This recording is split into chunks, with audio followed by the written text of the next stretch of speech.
Hoteliers, to those of you who haven't been paying attention to the anger on the internet, let me be the first to announce something to you. Harry and Meghan are stepping down from the monarchy. Oh, wait, no, not that. Booking are doing something called financial maintenance from the 1st to the 11th of July, which means that you won't receive guest payments for the entire month of July. Alternatively, you could give it a Google and see all the angry people on the forums, but let me just sum up what they're saying here. What the hell? They're already slow giving the payments and now they've just turned them off in the middle of peak season? Why couldn't they have done this in winter? I need that money for operations. Chill, guys. Hotel Club has got you. First, the why, then later, the how.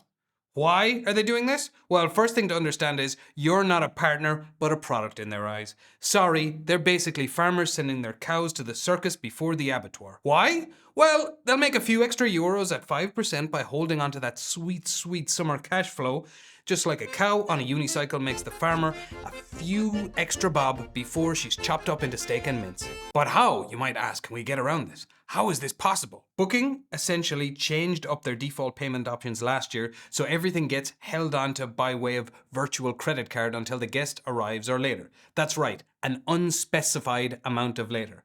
Booking are nice like that, aren't they?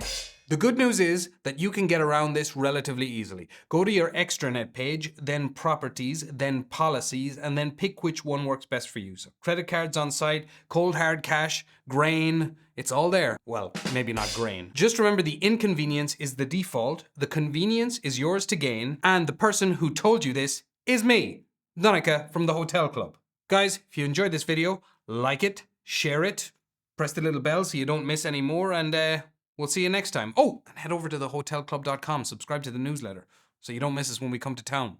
Bye now.